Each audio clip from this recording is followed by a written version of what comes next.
Hello guys, સાંજ પડી ગઈ છે અને સાંજનું જમવાનું પણ તૈયાર થઈ ગયું છે. અને સાંજના જમવામાં છે ને આજે ખાલી વઘારેલા ભાત છે અને અમારે આ વરણી છે ને, વરણીના માઈશેભાઈ આવ્યા છે આજે. એટલે વરણી એમ કહેતો હતો કે એને હાટું કેમ સારું ન બનાવ્યું. મેં કીધું સારું કેમ ન બનાવવાનું, સારું જ કહેવાય ને. આ વઘારેલા ભાત બનાવવા એ સારું ન કહેવાય? એમ નહીં સારું કહેવાય ને. તો તું એમ કહેતો તો સારું કેમ ન બનાવ્યો? આ મસ્ત મજાનું વઘારેલા ભાત કેવા પીળા છે બનાવ્યા છે. જો મસ્ત મજાના પીળા ભાત બનાવ્યા છે. આખી ડીશ મારા માટે નથી, પણ અમારે આ 3 જણા છે, એક જ ડીશમાં અમે હપીને 3 જણા ખાવી છીએ. અને આ બે માઈશેભાઈ છે, એ બે વસાડે જો આ એક ડીશ આપી છે. આ ભાઈને તારા ભાઈ વેકેશન પડી ગયું કેટલા દીનું? એને 5 દિવસનું વેકેશન છે, પછી પરીક્ષા શરૂ થશે. તો એક્ઝામ પૂરી થઈ ગઈ અને પછી શું આવશે?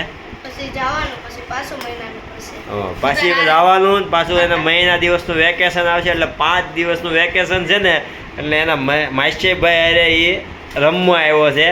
એટલે કે મારા ઘરે આ એનો માઈશેભાઈ આ બે છે, એ બેને અરે એ રોકાવા આવ્યો છે. 5 દિવસનું વેકેશન છે એટલે. અને પછી પાછું એને જવાનું છે ને. શું બનાવવાનું છે એના માટે? અરે એના માઈશેભાઈ કાલે આવ્યા છે ને, એટલે એના માટે કાલે છે ને પાણીપુરીનો પ્રોગ્રામ રાખ્યો છે વરણીભાઈએ. વરણીભાઈ ત્યાં રાખ્યો છે ત્યાં કન્ફર્મ કરેલું છે. જો આ વરણી એમ કહે છે કે મેં રાખ્યો છે, એ મારા માઈશેભાઈ આવ્યા છે એટલે 5 પાણીપુરી બનાવવાની છે કાલે. આજે 7:30 આવ્યો છીએ. કાલે આજે 7:30. અચ્છા, 7:30 અમારે આ ગ્રાંથભાઈ એને લેવા ગયા હતા. એટલે એ ભાઈ 7:30 આવ્યા છે. એટલે આ બે ભાઈ જો એક જ ડીશમાં માઈશેભાઈ બે જમે છે. એટલે વધારે પડતો પ્રેમ છે બે ને. એટલે અમારા વરણી છે ને એના માટે કાલનો પ્રોગ્રામ કે સારું બનાવવાનું છે. એટલે કે પાણીપુરી અને આ જીયાનને વધારે ભાવે છે. એટલે કે એના માટે સ્પેશિયલ પાણીપુરી જ બનાવ્યો. એટલે આજે શું છે કે મોડું થઈ ગયું ને, એટલે ખાલી આ વઘારેલા ભાત આજ ખવડાવી દેવાના છે માઈશેભાઈને. એટલે એટલે મતલબમાં બની ગયા છે એટલે ખવડાવવાના છે એને. હા એમ ખવડાવવાના, એટલે આમ બની ગયા એટલે ખવડાવી લેવાના છે આમ આજનો દિવસ. એટલે કાલે મસ્ત સારો પ્રોગ્રામ કરવાનો છે એના માટે એમ ને. કાલે આ વરણીએ કીધું છે કે મારા માઈશેભાઈને પાણીપુરી ભાવે છે. એટલે એના મમ્મીને કહી દીધું. એટલે કાલે એના માટે સ્પેશિયલ પાણીપુરી બનશે. અને બધી વસ્તુ છે ને લેવા જવામાં મારા ગ્રંથભાઈ છે. બધું પૂરી ને એવું લેવા તારે જ જવું જોઈએ, કેમ કે આ તને ખાલી કહી દેશે કે ભાઈ તું આ લઈ આય. એટલે જવાનું તો છે ને તારે જ છે. હા એટલે અડધું કામ તો તારી ઉપર જ આવશે, એટલું યાદ રાખજે.